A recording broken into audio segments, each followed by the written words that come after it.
the earth notes. All right, that's it. Let's see. Echo Lee's got a good question. She says, what is considered wealthy? It's a good question. And a lot of numbers have been thrown around. The most common one has been if your revenue or if your net income in a household is $400,000 or more, you are considered in some form of wealth. So maybe they're talking about that. Maybe it's 200,000. Or maybe, and the most scary aspect of this would be unrealized profits. And if they go for the unrealized part, you know what that means? That means that everybody's going to start selling because they're like, okay, well, if it's unrealized profits, well, there's two ways to look at this. If it's unrealized profits like they have talked about in this administration, that means if you bought Bitcoin at 20,000 and then it accumulates or appreciates to 40,000, when you file your taxes, you owe 20,000 in taxes. And maybe that's at 28% because, what does that mean for you? That means you got to sell unless you got money on the side. And that's what it is. Now, that's the one part. The second part is this. If they're going to do unrealized profits, I'm not saying they are. I'm just saying this is one of the things they've talked about before. Then you have to say, well, if you're going to give me on the unrealized profits, we'll give me the unrealized losses. Guess what? I just took a big, huge hit on potato donut coin, and I put in my life savings and lost everything. So you're going to give me that? Because it's worth zero, and I haven't sold it. So it's one of those things they have to consider. Again, this is a campaign promise, so campaign promises are like whispers in the dark. They rarely materialize as something actually that can happen. But who knows? Exactly, Echo Lee. Can I claim unrealized losses? That's exactly it. Yeah. Hi, Rob. It's like the Jewish mom who buys her son 2 ties for his birthday. The following morning, he comes down wearing the blue tie, and she says, oh, you don't like the blue one? Or you don't like the red one? Yeah, exactly. That's pretty much what it is. Rob, is it chilling in the basement today? My mom has the air conditioning on, so it's really harsh, and that's why I'm wearing this sweet blue hoodie.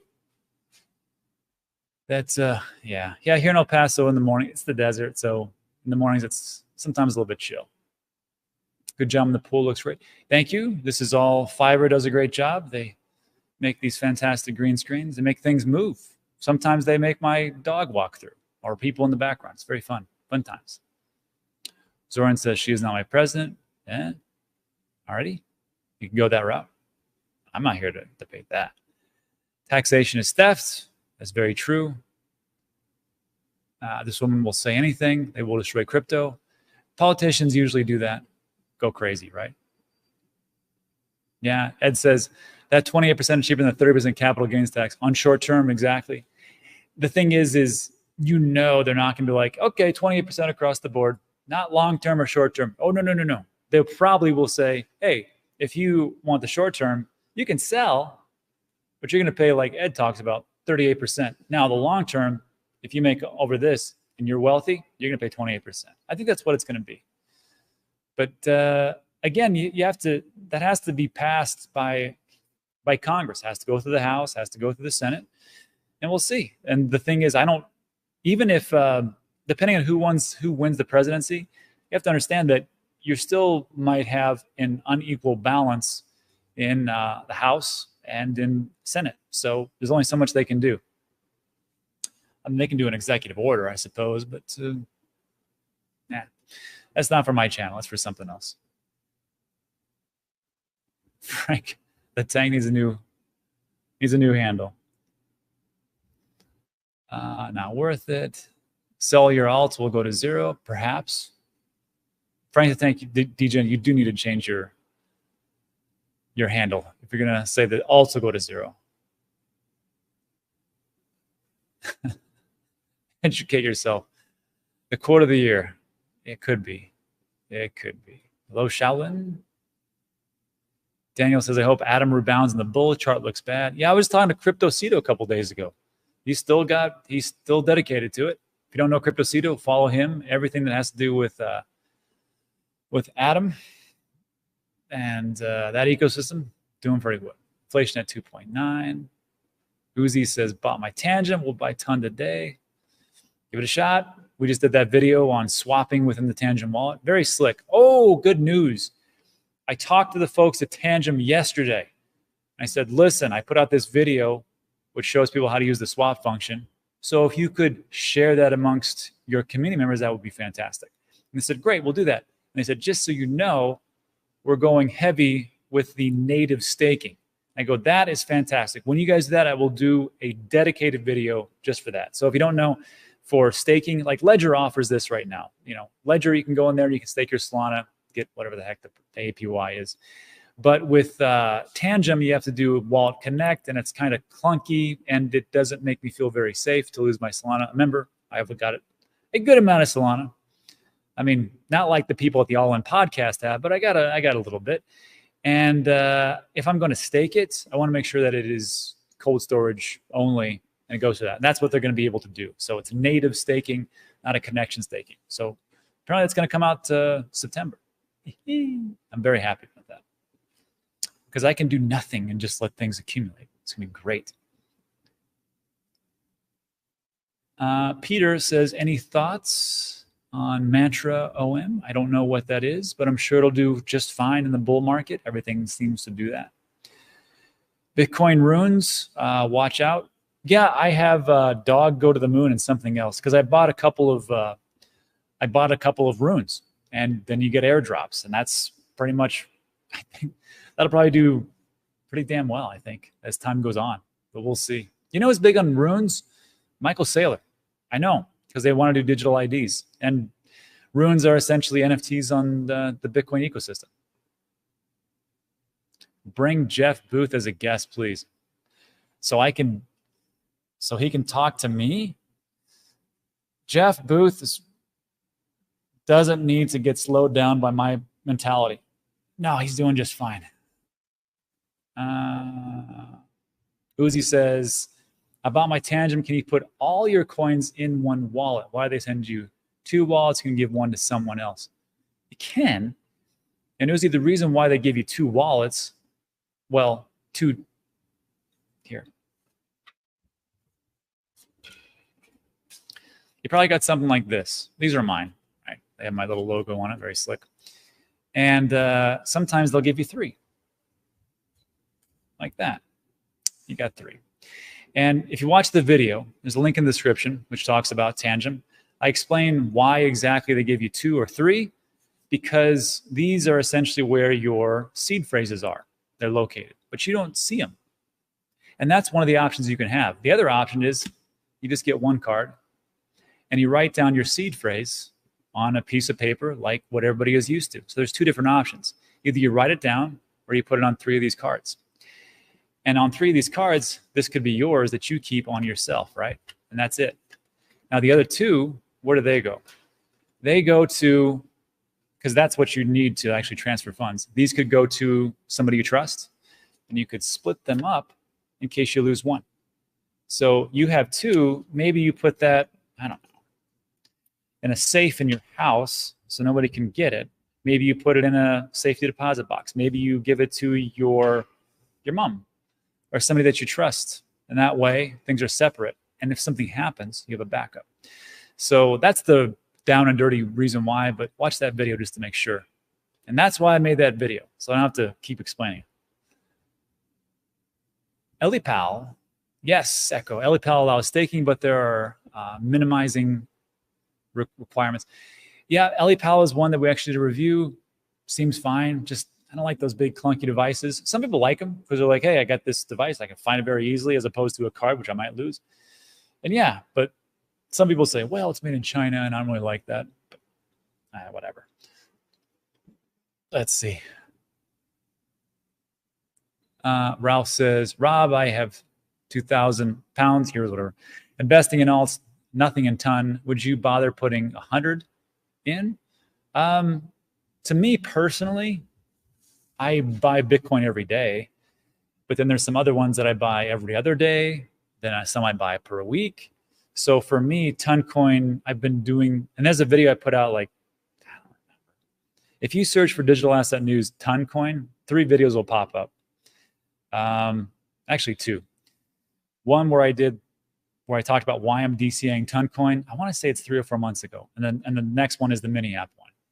So I've been just dollar cost averaging ton coin for a while. I did put a chunk in when we had that big drop, whenever, we had that macroeconomic scare about a recession and the Japan hold and carry nonsense that was going on.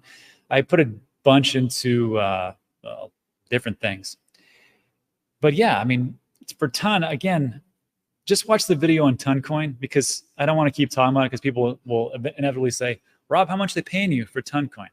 Well, nothing, but DMs are open. They want to pay me to talk about a token that I think is going to do well. I'll take it. Then I got to disclose it to you guys. But no, nothing. I think it'll do well. But again, if I take a look at here, do you want to know which altcoins I own? Let's take a look. I own Bitcoin, Ethereum, Tether, BNB, Solana, USDC, XRP. I don't know Langolito. Toncoin, Dogecoin, Cardano. I own some Tron only because I got to use it as a transaction fee if I want to move Tether that's on the Tron chain for like people in Southeast Asia and those types of places. I hate Tron. I don't hate Tron. I just don't get the whole point. And it's kind of expensive. I don't own Wrapped ETH or Wrapped Bitcoin. I own Avalanche. My friend George owns a boatload of Shiba Inu. I just never got into it. I had some Bitcoin Cash. I sold a while ago. I own Chainlink and Polkadot. I don't own Leo or Dio. I own Uniswap. Don't own Litecoin. I own a good amount of Near. Don't own Wrapped. I own Caspa, Polygon. Don't own Pepe. ICP, I do. Aptos, no. Stellar, somewhere. ETH Classic, no. Monero, no. Chronos, I think a little bit. Sui, yeah. Fetch, yes. Stacks, yes. Filecoin, I don't know any of this stuff. Hedera, maybe, I don't remember. Immutable, Arbitrum, Render, Injective, VeChain, Sweet Mary Joseph. I own way too many things. Optimism, Arweave. I own a lot of bonk. I own some Celestia. I own some Notcoin now because I was doing that video on Ton ecosystem, the open network. I own some Helium, no Thor, no Renzo. I own Theta. I own Jupiter. I own some Ondo. I own Pith. I don't own Phantom. I own some Algo. I own Core, which is a layer 2 solution for Bitcoin. I'm telling you, it's in the top 100. Pretty good. I don't own any Brett, but I'm because I've stopped doing meme coin nonsense. And people tell me how much money I'm going to make, but I really don't care. Let's see. Me and Beardy own EOS, and that's pretty much about it. That's it. Oh, and Samakash. So that was a lot. So again, when people are saying, "Oh, Rob's talking about Toncoin now, it must be a maximalist." Sweet Mary, no. Yeah. Chicla says, "Yeah, Ton Launchpad starts tomorrow on Binance." That's pretty big. Ton, as big as it is, just got listed on Binance last week. So, and it went up tremendously. And the launch pool, that's going to be, correct me if I'm wrong, Chickaslova, I think I nailed it. When you do that, is that for the new projects that are building on Ton, and the pool itself will get a percentage of all the different products that launch in it? If that's the case, that's pretty cool. I don't know if that's what it is. Greeting freaks, hello. Binance and Hex, new investigation by judge. Shocker. Rob has all 3 cards in one location. Don't do that. Yes, but those cards were just as an example. This is my main card right here, and the other 2 are in an undisclosed location. In my DYOR, using just the tangent card without seed is far safer. That's how I did it. Some people love the seed phrase stuff. I'm just like, well, I mean, you can do it, but you got to have backups. So I have a Stone Book, which is a nice little booklet that is water resistant and tear resistant. Links in the description. Affiliate link. Of course, affiliate link. And I put it there, but I just like the cards. And I got 3, so if when I lose one, I got the other one, I could go dig it up in one of my properties. Let's see. I am paranoid about leaving it behind when I go on trips. You know what I'm paranoid about is bringing it with me on trips. So how crazy is that, right?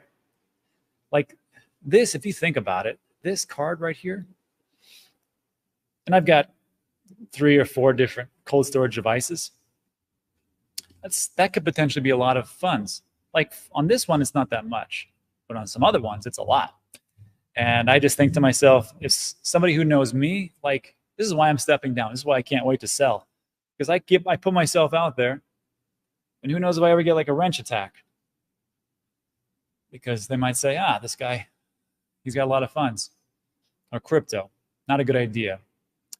That's why, like, you never tell people how much you have. So I might have $100. I might have $100 million. But just remember that I buy a lot of property. So that's it. Let's see. Crypto Golfer says, Rob, you need to do some major alt selling this next bull run. It's true. I can't deny that. That's why, like, again, if you go in the description, I keep talking about this video. Why and when I'm selling 80% of my crypto for 2025, watch that video. And that's why, like, this video is my swan song. This is when I step down from the channel, and I don't come back until the next bear market. So, yeah, that's it for me for a while. Hello, Mayors. Jimbo says, yeah, whatever happened to helium? Is it still? It's still a thing. It's still a thing. Let's see. Like, you can purchase the product itself right now. Oh, this isn't. I don't know about the duck, but okay. Anyhow, get your phone plan. So it's $20 a month. And apparently it does pretty well.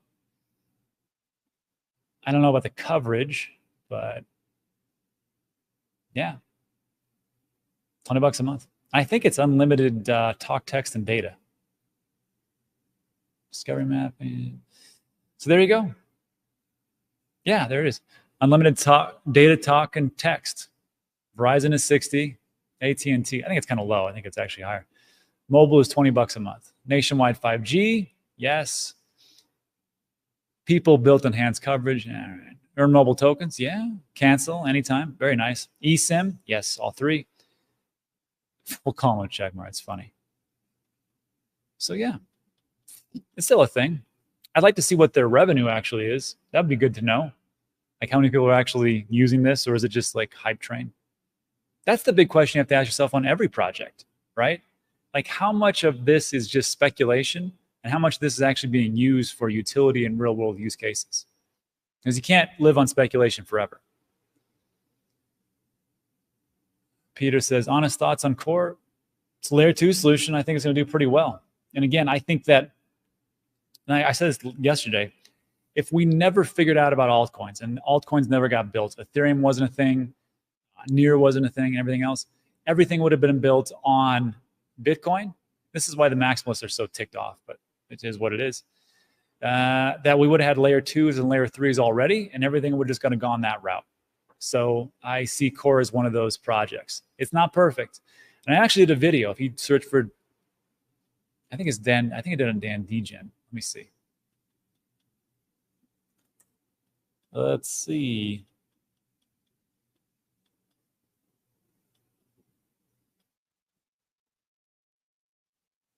You can see these are the things that I watch. Aaron Bennett, something about how to stay in shape, stuff about dogs, keto diets, da-da-da. Anyhow, Dan Degen, Core. Yeah, right there. I did this video about 3 months ago on Core. I think it's a pretty good. There's also this one thing they're doing, which I'm not a big fan of, which is loans, or to be able to take out loans against your Bitcoin. And they're on that part, I'm like, no, I'm not doing that, but maybe it'll work out. But the other parts, again, a layer 2 solution on Bitcoin, which they have a DEX, a DAO, payments, swaps, NFTs, and DeFi, that I can get behind. The other stuff, not so much. The 2 side, are we going to dump or pump? It's a 50-50 chance it's going to be a dump, 50-50 on a pump. Who knows? Tomorrow we can go into World War III, and then all your models are worthless. Let's see. Life part chart, please. We're going down. Sure.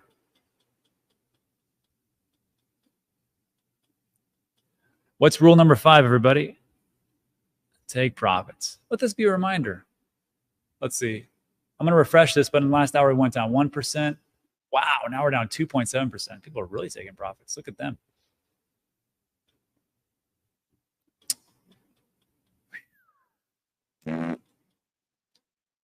That's funny. And we're at the same part we were like a week ago. See, this is what you have to remember. Everybody talks about how great Bitcoin is and how it makes sense. And it does make sense, right, in the long term. But all the people that do leverage plays and trade this stuff, whatever else, they're gonna essentially screw up everything for number go up forever. And that's just how it goes. Thank you. Thanks, Maxie. Sari says the Hex investigation is reopened case against CoinMarketCap. Finance for not listing it correctly. Did you say you own CAS or no? I own CAS. But what if I said no? Would you be like, this guy sucks? See, people don't want to hear my opinion. They want to hear their opinion coming out of my mouth. That's really what it is. That's what I think. Ooh, NASDAQ is dumping. Yeah, another good one. We will pump and dump continually, no particular order, with no warning, adjust accordingly. That's very true. So let's take a look at this. Ooh, look at the S&P 500.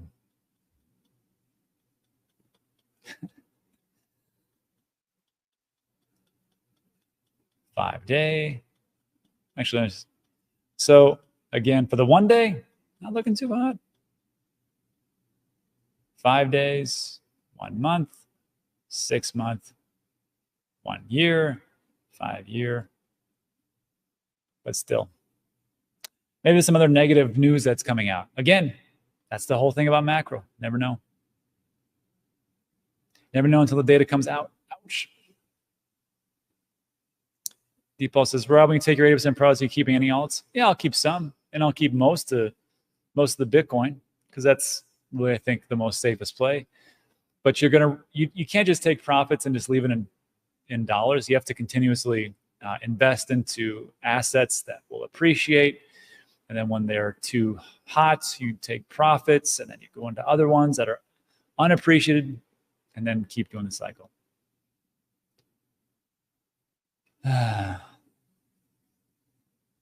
Yeah. Why dump? We never get the news fast enough to buy or sell on it. We don't, because we're plebs. Which is why I'm always preaching dollar cost averaging. Like people say, well, if I got this piece of information and this model says this, it does. Until somebody who knew somebody who understands that there's a $1 trillion leverage play by some nation state, or some kind of crazy macroeconomic data that's going to come out, or some new war, or some new thing that's happening, that they know that, and they screw up your trade. That's why, I just look at it and go, I don't care. Just wake me up in 2025. I just like to do these shows because, well, I'm retired, first of all. And second, I like to talk to people and take time, and as they tell me what a moron I am. That's pretty fun. All right, everybody. So Seth says it right. Smash like on the way out. I got to get some things done. I have a flight to catch today to go to Vegas to see family and some old friends. If you're at Rare Evo, let me know, and I'll do some kind of meetup or something like that. But that's it for today. So look, if you like today's video, give it a thumbs up. Consider subscribing. Everything we talk about is time sensitive. But that's it for that piece, everybody. Thanks so much for stopping by. I do appreciate you. And I'll see you on the next one. Adios.